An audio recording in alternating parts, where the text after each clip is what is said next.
Okay, this is Wildwood Music of about 1973. 73.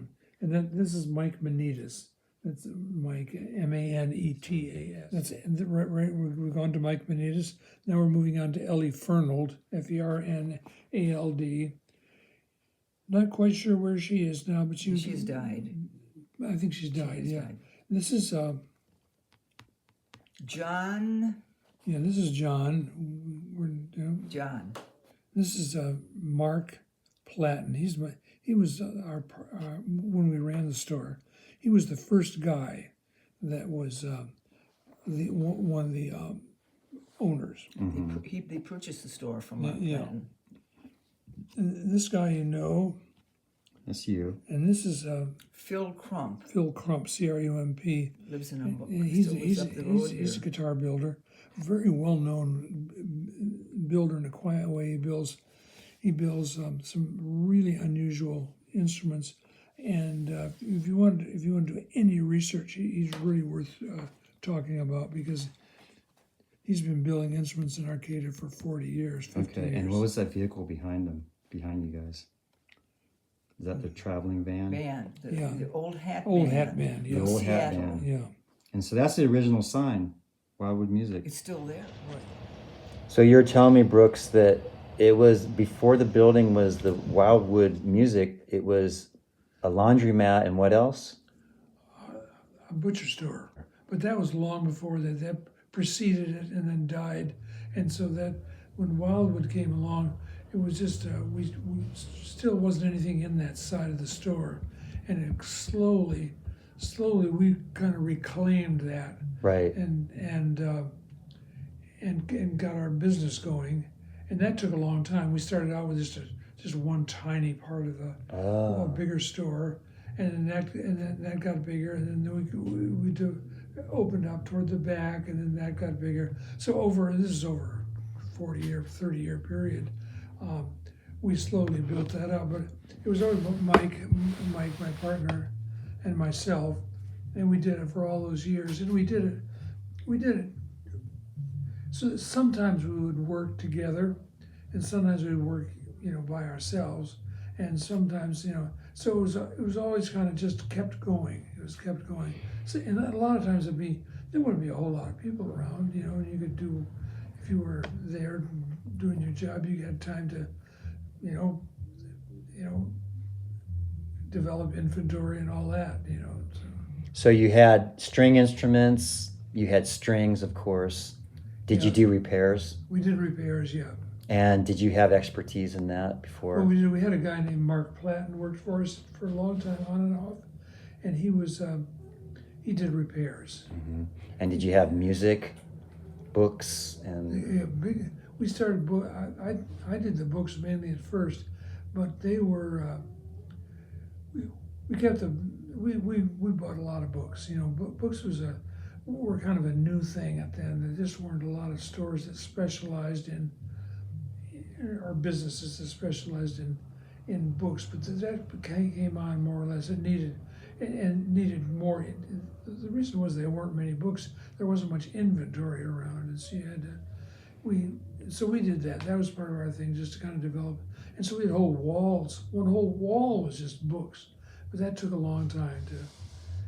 Books are a very important part. And it's really a big part of music yes. business. Because that's where your resources are. Right. All the music on music sheets. Now, did you sell music like CDs and records at one No, point? we didn't do that. Didn't do that. Maybe a little bit here and there. Always, no hard and fast rules about anything, but we never really did any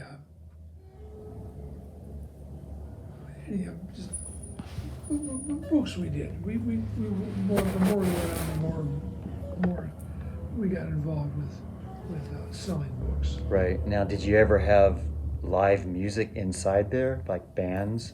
We did on and off, and that was always kind of, well, here's so and so got a band, and we feature them for some reason, but it was never very conscious, or it was never very pre-planned.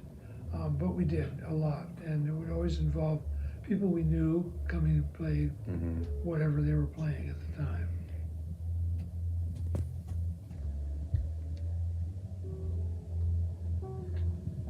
When we started out, there was no music store as such. Earlier, just about the time we were getting going, there was some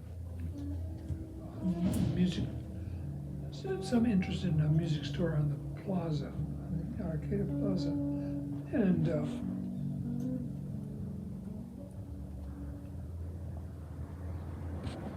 we did that. And but I have to always emphasize, when we got started, we were both pretty young, and we kind of felt our way along. And if we reached a place where, one, we could maybe make a little money, and two, looks like it might have some more interest than we're seeing now, we would follow up on it. We would just kind of follow whatever seemed like it might be working out better. Right. And that was always kind of the way it went. And then we were right down there at Wildwood, and that was and we had we developed over time, other people who were interested in various kinds of music would either come to our store or indicate some interest in whatever we were doing. So we always felt that we had some neighborhood support there, within various ways. Even though we were a music store, we could still see what was happening in other kinds of businesses, other types of goods. The situation we tried to nurture here in Humboldt County was our store, and we were basically what's it about? It's about acoustic music. Right. And when did you decide that it was time to move away from the store?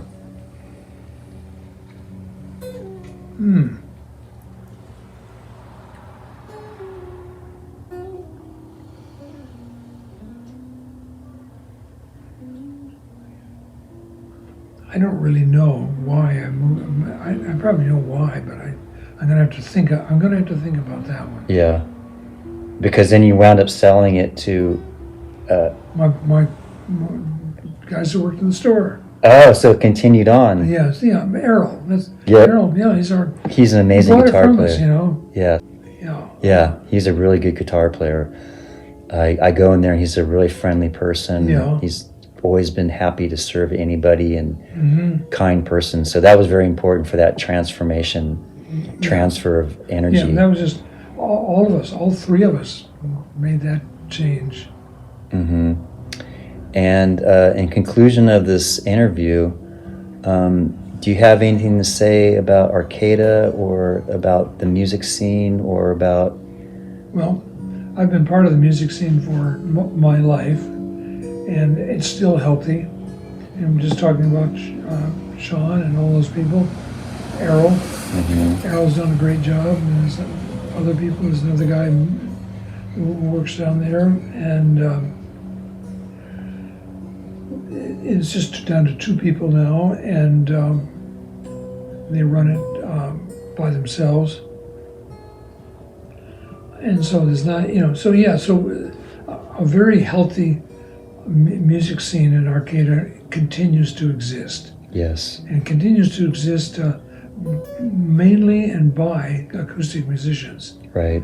There's always a lot of room for people playing electric guitars, and Right.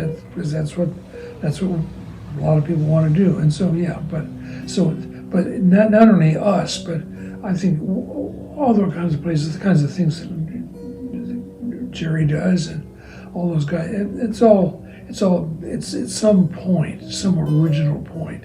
It's all acoustic and all arranged to be that way. Oh, I had one more question, which I should have asked in the middle, but It's a 2-story building. Was the second story ever utilized as part of the music store? Well, it's not being utilized now, and has in the back is utilized and always has been. And an apartment back there, and has always, as I say, always has been.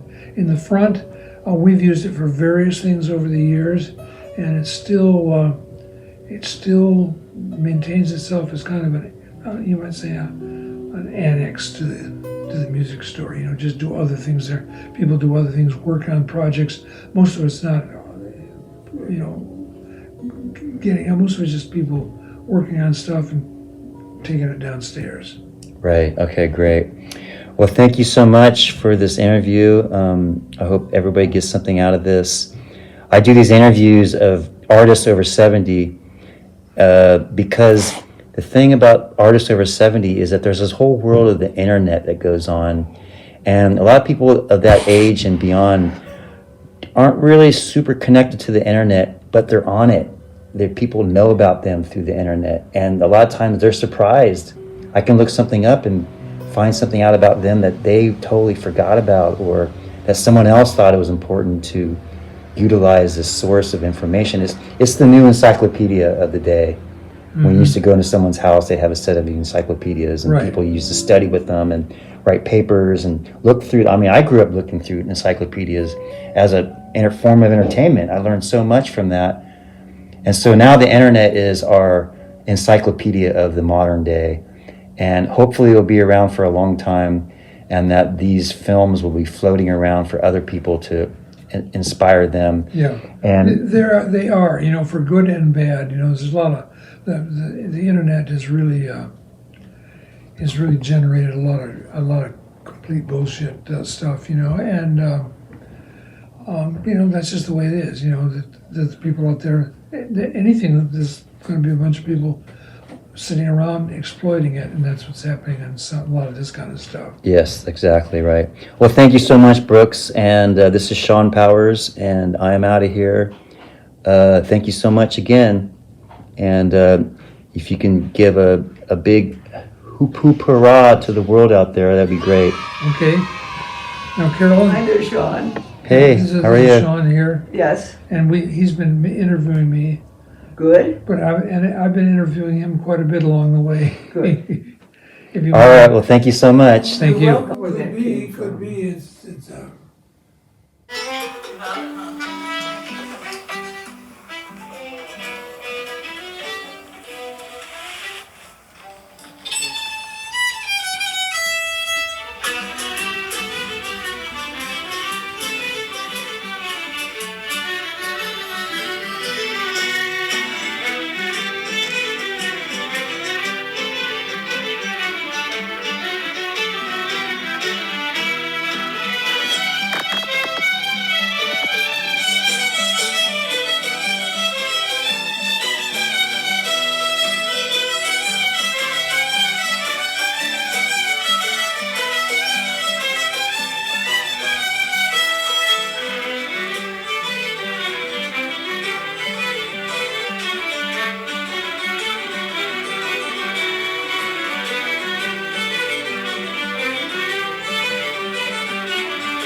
Oh yeah. Yeah, that's the ultimate.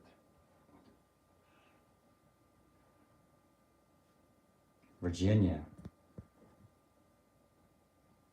Cantrell's horse. Actually, I was there. I was fucking there. You were That's how there. you got the poster, I'm sure. Yeah. You were there. Yeah. Yeah.